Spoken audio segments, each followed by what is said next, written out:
In 1981, Deputy James Carter disappeared during his night shift in a small Nebraska town. For 26 years, his family searched for answers. Then, in 2007, construction workers renovating the old police station parking lot found a metal box buried 3 feet underground. Inside was Carter's badge, his service weapon, and a handwritten report dated the night he vanished. The final entry read, "The sheriff lied. They're here. All of them, and he knows." The last line sent chills through everyone who read it. If you find this, don't trust the sheriff. And here's the terrifying part. The sheriff was still alive, retired, living just 2 blocks from where they found the box. Welcome to Hidden Legends. Before we begin this powerful story of corruption, buried secrets, and a deputy's final stand for truth, tell me in the comments where you're watching from today. And if you believe stories like this need to be heard, hit that subscribe button and help us make sure they are. Now, let's begin our story. October 14th, 1981. Deputy James Carter kissed his wife Linda goodbye at 9:45 p.m., exactly as he did every Wednesday night before his shift. Their daughter Sarah, 8 years old, was already asleep. James checked on her one last time before leaving their small house on Maple Street in Ashford, Nebraska, population 3,200. "Be safe," Linda said, the same words she always said. "Always am," James replied, adjusting his belt. Badge number 847 caught the porch light as he walked to his patrol car. He radioed dispatch at 10:07 p.m. Unit 847 beginning patrol. Starting with the east side, it was the last transmission anyone ever received from Deputy James Carter. When James didn't return home by 7 a.m., Linda called the station. Sheriff Tom Holloway answered personally. "Linda, I'm sure there's an explanation. Let me make some calls." By noon, the entire department was searching. They found James's patrol car parked behind the old grain elevator on Route 34, about 4 miles outside town. The engine was cold. The keys were in the ignition. His radio was still on. His logbook sat on the passenger seat, the last entry timed at 11:43 p.m. Checking disturbance report, grain elevator. There was no sign of struggle, no blood, no footprints leading away from the vehicle. James Carter had simply vanished. Sheriff Holloway organized search parties. Volunteers combed 50 square miles of farmland. Bloodhounds picked up James's scent at the patrol car but lost it within 30 feet. The handlers noted that fresh asphalt from recent road repairs and the chemical smell from the grain silos likely masked the trail. The scent simply disappeared. The FBI was called in. They found nothing. After 6 weeks, the case went cold. At a press conference on November 23, 1981, Sheriff Holloway stood before cameras, his voice breaking with emotion. "James Carter was more than my deputy. He was my friend, my brother. We will not rest until we bring him home." The performance was convincing. Everyone believed him. For 26 years, the mystery remained unsolved. Sarah Carter grew up without her father. She kept his photograph on her nightstand. James in his uniform, smiling, strong. Every year on October 14th, she visited the police station, asking Sheriff Holloway if there were any updates. "We're still looking, Sarah," he always said. "I promise." By 2007, Sarah was 34, a schoolteacher in Ashford, married with 2 children of her own. Sheriff Holloway had retired in 1995 but still lived in town, 2 blocks from where the old police station stood, a building that had been abandoned since 2003 when the department moved to a new facility. That spring, the town council approved demolition of the old station. The plan was to turn the lot into a public park with a memorial for fallen officers. James Carter's name would be on that memorial. On March 12, 2007, construction workers began excavating the parking lot behind the old station. Foreman Rick Dawson was operating the backhoe when the blade struck something solid 3 feet down. He thought it was a rock at first, but when he cleared the dirt, he saw the corner of a metal box. "Hey, we got something here," he called to his crew. Rick immediately stopped work and called the police. Chief Harold Bennett arrived within 20 minutes with 2 officers and a forensic technician. By the time they established a security perimeter with yellow tape, a crowd had begun to gather. The technician photographed the box in situ, documenting its exact position and depth. She assigned it an evidence number, case 2007-0312-A, and carefully excavated around it while maintaining chain of custody protocols.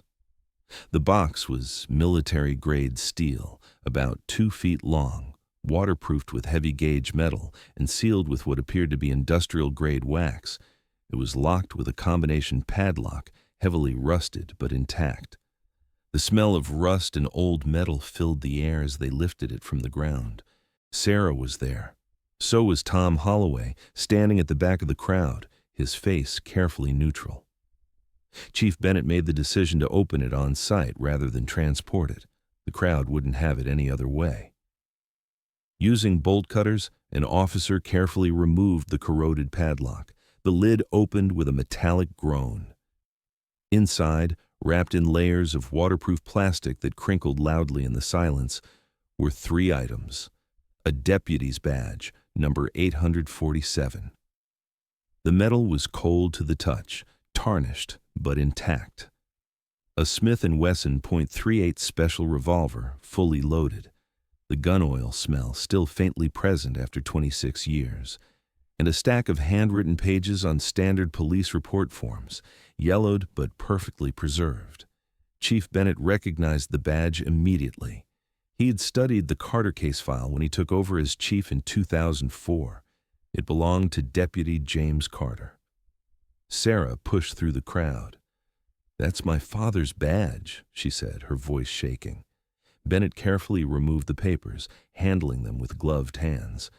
They were standard police report forms, filled out in blue ink in James's distinctive handwriting. Linda had confirmed the handwriting from the logbook found in his patrol car 26 years ago. The report was dated October 14, 1981. It began at 11:45 p.m., 2 minutes after his last radio transmission. Bennett read aloud, his voice steady despite the gravity of what he was seeing. Incident report. Deputy J. Carter, number 847. Date, October 14, 1981.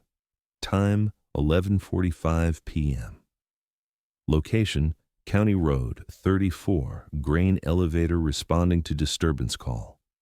Dispatch reported lights and suspicious activity at the old grain elevator. Building has been abandoned since 1977. Arrived at scene 11:43 p.m. Observed vehicle parked behind elevator. Sheriff Holloway's personal truck. License NE 4729. Proceeded with caution. Discovered sheriff at rear entrance with 2 unidentified males. They were unloading cargo from truck into elevator basement. Sheriff ordered me to leave immediately. I refused. Asked what was being transported. Sheriff became aggressive. Told me to forget what I saw, or there would be consequences for my family. He specifically mentioned Sarah's name. I observed the cargo more closely. Body bags, at least 6, being moved into the elevator's underground storage area. I attempted to call for backup on my radio. Sheriff seized my radio. One of the males, tall, approximately 6 feet 2 inches, wearing work coveralls, drew a weapon.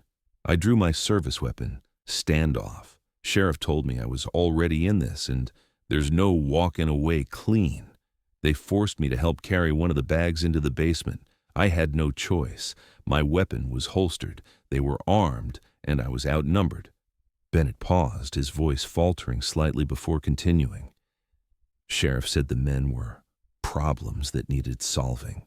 Migrant workers who'd refused to pay protection money to local businesses. He named Vernon Kemp, owner of Kemp Agricultural Supply, as being in on the arrangement. After we moved the bags, Sheriff told me I was compromised now and had to keep quiet or go down with them. He said he'd make sure I was implicated if I talked. I managed to get back to my vehicle while they were distracted moving the last bag. I drove here, to the station parking lot. I'm writing this at 12:17 a.m. in my patrol car. I'm hiding this box with my badge, weapon, and this report in a location I believe will eventually be discovered when this parking lot is redeveloped or excavated.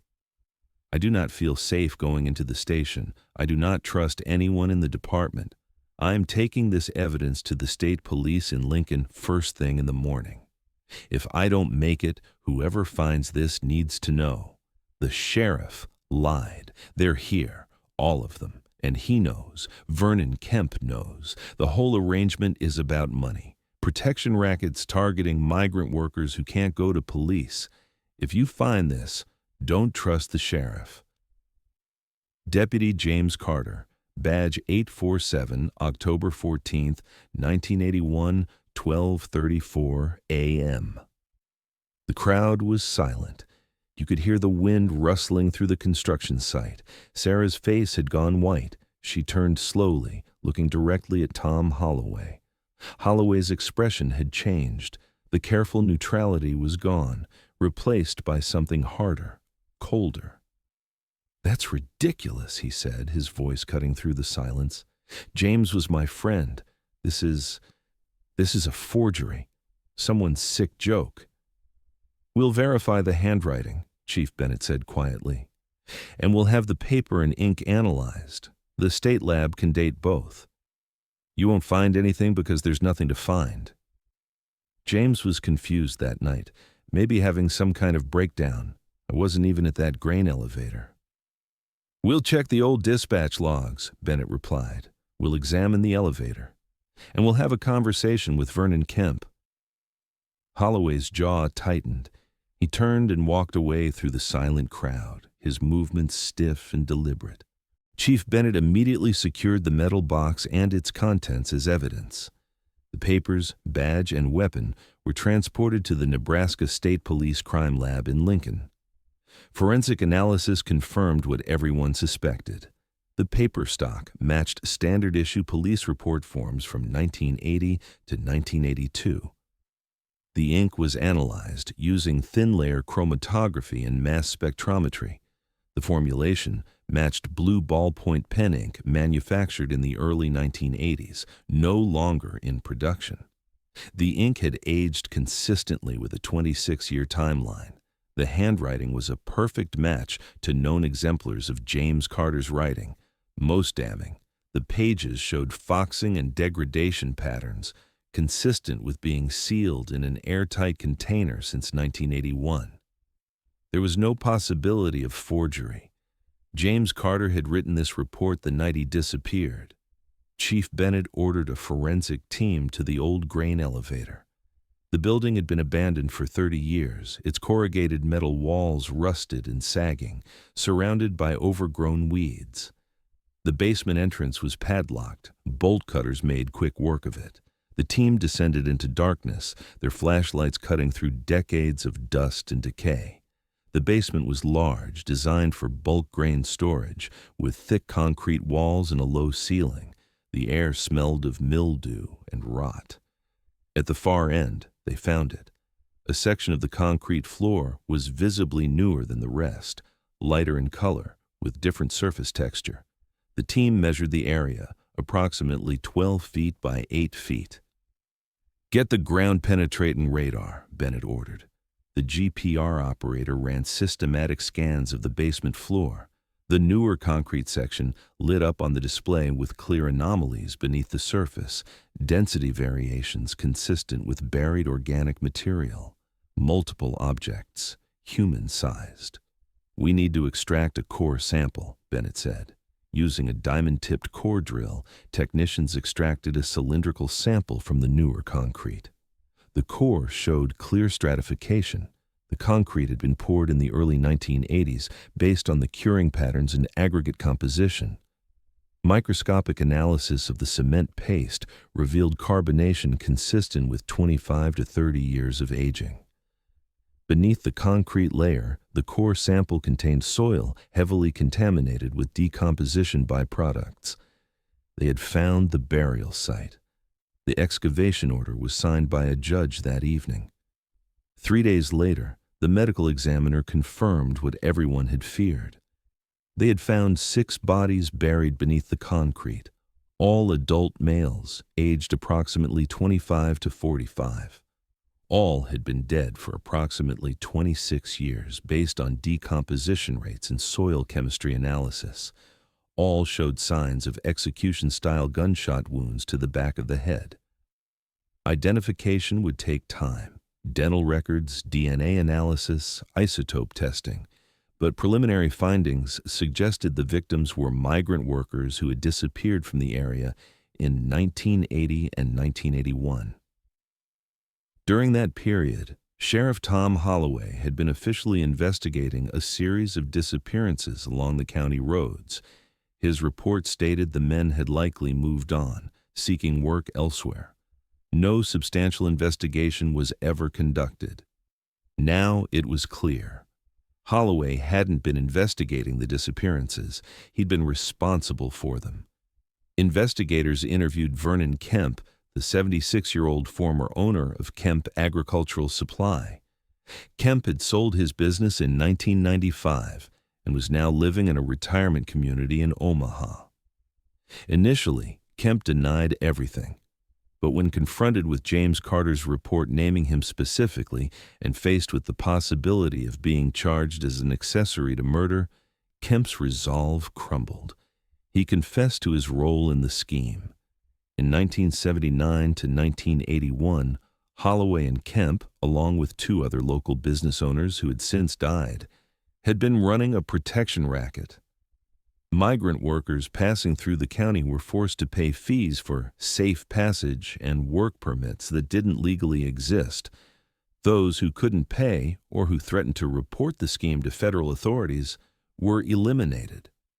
Kemp claimed he'd only provided money and logistics, that Holloway and his 2 accomplices had done the killing. He identified the 2 men from James's report as Frank Ridley and Carl Voss, both long dead. Ridley in a car accident in 1984, Voss from cancer in 1991. Conveniently, all witnesses except Holloway and Kemp were deceased. The Nebraska State Police arrested Tom Holloway on March 18, 2007, at his home. He was 71 years old. He did not resist. During questioning, Holloway maintained his innocence. He claimed James Carter's report was unreliable, that James had been unstable that night, possibly under the influence of something. But the evidence was overwhelming. And then came the final piece. Forensic specialists examined James Carter's service weapon, the Smith & Wesson .38 Special found in the buried box. It had been fired. Once. 1 cartridge was missing from the cylinder. A ballistics expert examined the weapon using comparison microscopy.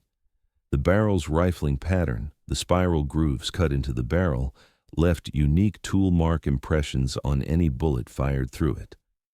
While NIBIN, the National Ballistics Database, didn't exist in 1981, microscopic comparison was still possible. One of the 6 victims recovered from the grain elevator had been killed with a .38 caliber bullet. That bullet was recovered during autopsy. Under the comparison microscope, the land and groove impressions, the striations, the microscopic imperfections, everything matched. The bullet that killed victim number 4 had been fired from James Carter's service weapon. The terrible truth emerged. Before James could escape that night, Holloway had forced him to participate in the execution of one of the victims, making Carter complicit, ensuring his silence through guilt and fear. They'd forced a good man to become a killer. But James had refused to stay silent. He'd written his report, buried the evidence, and attempted to reach the state police. He never made it. In April 2007, cadaver dogs searching the area around the grain elevator found disturbed earth approximately 200 yards into the adjacent cornfield, now overgrown with weeds and wild grass. They found James Carter's remains buried in a shallow grave. A single gunshot wound to the back of the head, execution style. His patrol uniform was still partially intact, the name tag visible through the soil, Carter. A spent .45 caliber casing was found near the remains, a different weapon than James's .38, likely Holloway's personal sidearm. The coroner determined James had been killed within hours of his last radio transmission on October 14, 1981. After forcing James to participate in the execution, ensuring he was compromised, Holloway had executed him as well, eliminating the only witness. Then, he'd orchestrated an elaborate cover-up, pretending to search for his missing deputy, while knowing exactly where James's body was buried. For 26 years, Holloway had attended memorial services, comforted Linda Carter, looked young Sarah in the eyes, promised to never stop searching, all while knowing he'd pulled the trigger himself.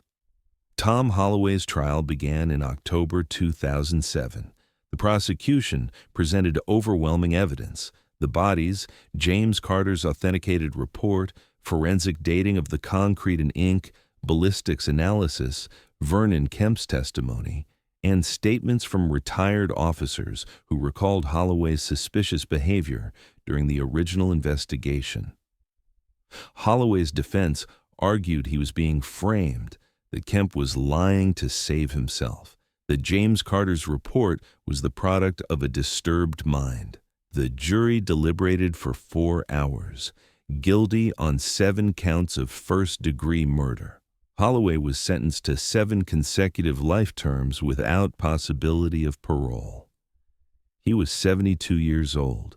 During sentencing, the judge allowed Sarah Carter to give a victim impact statement. She stood at the podium, her father's badge in her hand, the badge that had been buried for 26 years, waiting to tell the truth. "You attended my father's memorial service every year," Sarah said, her voice steady despite the tears in her eyes. "You gave speeches about brotherhood and sacrifice.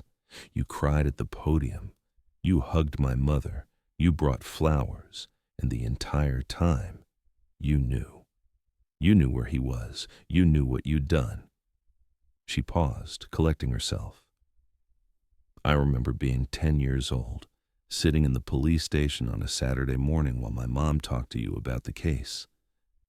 You gave me a candy bar. You told me my dad was a hero.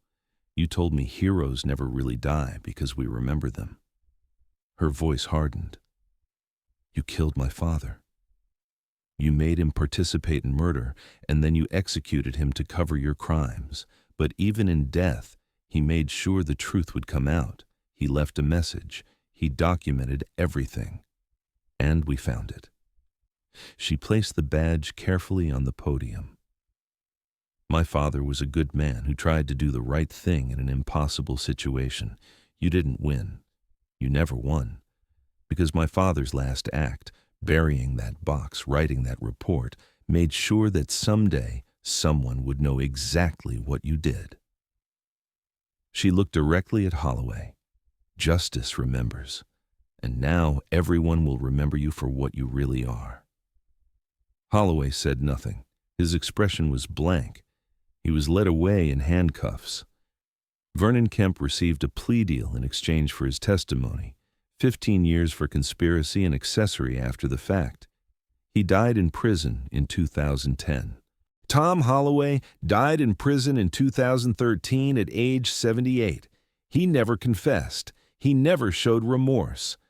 The 6 migrant workers were eventually identified through DNA, dental records, and isotope analysis of their bones. Their families, scattered across Mexico and Central America, were notified. After decades of not knowing, they finally had answers. Deputy James Carter was given a full honors funeral in May 2007. The entire Nebraska State Police Honor Guard attended, along with representatives from police departments across the region. His name was added to the law enforcement memorial in Lincoln with a special plaque noting his courage in documenting corruption even at the cost of his own life. Sarah Carter kept her father's badge. She had it framed alongside a copy of his final report, the document that had waited 26 years beneath a parking lot to expose the truth. The old grain elevator was demolished in 2008.